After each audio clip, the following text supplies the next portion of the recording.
ونفس الموضوع، والخلق أصبحت بعيدة عن ربنا، بعيدة عن الصلاة، إلا من رحم الله سبحانه وتعالى. والله العظيم إنك خلق ما تقرأ في القرآن، أقسم بالله سب الدين منتشر في البيوت والأطفال.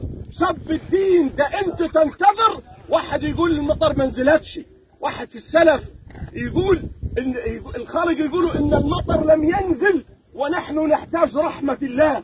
قال أنتم تنتظرون رحمة الله وأنا أنتظر أن ينزل علينا عذاب من السماء. ليه؟ ده الرسول يعرف، النبي الرسول كان لما يشوف الغيم ويشوف المزن كانت تضيق به الدنيا. عائشة تقول له يا رسول الله الناس إذا رأوا المزن استبشروا لذلك، فأخذ يقول يا عائشة إن قوما رأوا الغيم فقالوا عارض ممطرنا فكان فيه عذاب أليم. يا إخوانا خلوا بالكم الدنيا غدارة. خليل هذا مفيش حيش 100 وبعدين الشباب اللي 52 و53 و54 و40 حطوها متى، مات الصغير ومات الكبير، مات الطفل ومات الراجل كل يوم. طب انت قولوا لي ايش في هيك؟ اقسم بالله في خلق مريضه اكثر من اللي عنده سرطان، في خلق تايه في الدنيا هذه.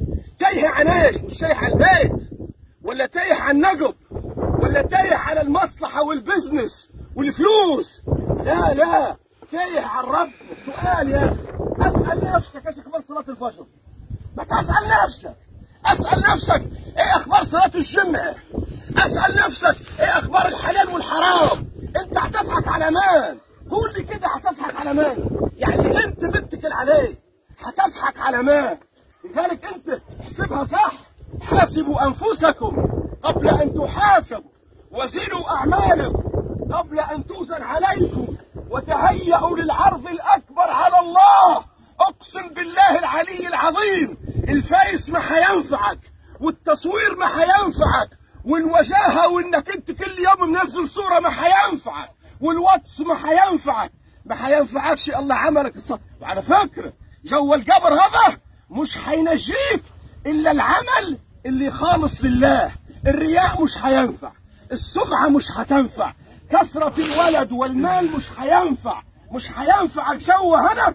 اقسم بالله اهل القبور لو واحد فيه بس وقال لكم عارفين علي بن ابي طالب، سيدنا علي من اعقل الناس، جاء القبور جاء المقابر وجاء معاه مجموعه من اصحابه، وجاء عند المقابر وقال يا اهل المقابر كيف حالك؟ يقول لي المقابر قولوا لي حالكم ايش؟ قال لي ايه؟ قالوا مش هيردوا هم ميتين. قال لي عارفين مش هيردوا. وبعدين قال يا اهل المقابر ما هي اخباركم وما هي احوالكم؟ اما احوال ذويكم اولادكم وابن عمك واخوتك، اما اهليكم فقد نسوكم. ما عاد نفتكر الميت الا لما يجي لي قبر، قبر حني، قبر جدي، قبر خالتي، قبر مش ابوي، قبر مش عارف ايه، وشويه ديكور وابرد، وجبنا 200 قزازه ميه معدنيه، وجبنا بيوت، وجونا على طفلين. الميت ما ينفعش الا الدعاء له. وبعدين عاد فقال له ايه اخبار اولادكم معروفه، كم نساوكم، اولاد كم نساوكم. تم يفكر في شعاره، يفكر في الكوره، يفكر في الاهلي، يفكر في الزمالك، يفكر في الفشتك، يفكر في رمضان حمر، يفكر في زنا، يفكر في كذب، يفكر في غش. هذا معويس ايش اخباركم؟ فاستدار علي لمن معه قال والله لو تكلموا، لو اهل المقابر غم تكلموا لقالوا لنا تزودوا فإن خير الزاد التقوى واتقوني يا أولي الألباب.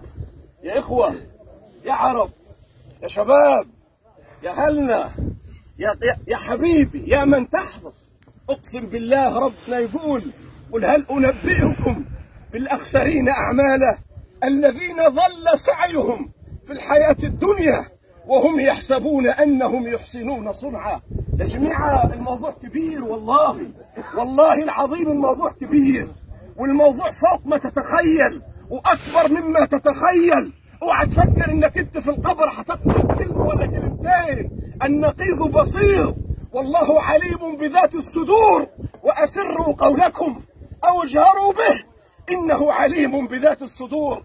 أهمس في أذنك يا راجل، خطيت الطريق، خلي بالك أنت ماشي غلط، أنت ماشي غلط. والله العظيم إحنا محتاجين نتوب توبة حقيقية، إحنا محتاجين نستغفر، إحنا محتاجين نبقى رجل واحد، ومفيش أحقاد بيننا، ومفيش فرق بين عربي ولا عجمي إلا بالتقوى. أنت أخوي وأنا أخوك، همك همي ولحمك لحمي ودمك دمي، أنت مني وأنا منك، إحنا كلنا لآدم، وآدم من تراب. اوعى تغتر فلوسك، اوعى تغتر بصحتك، اوعى تبيع ابن عمك، اوعى تحقد، اوعى تحسد، واللي يحقد واللي يحسد في قبر ما عادش ينفعوك عاتفين ولا عاتعلين، واللي يقول كلمة قبل ما تقولها.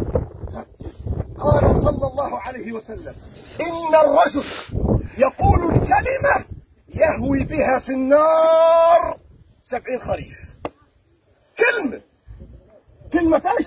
اضربوهم حاقدين، عاتف لنا ضم ولاد كذا، عاتف لنا كذا، يقول لك ايش ويخبص كذا.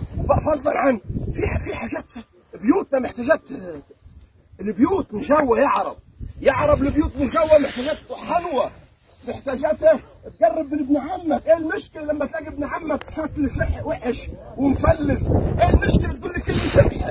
ايه المشكله لو معاك تعطيه؟ دوروا على بعضكم يا عرب، مش هينفع الا الحن يا عرب. القطع والله ما حيبقيكم ولا يبقي احد. وشوفوا وقول لكم تخريب، سيب كم شرع ودين عارفين كلكم، بحثوا بالراحه. معلش انا طولت واحنا ما نطولوا فيكم الله، والصبح احنا شويه مش حنطولوا.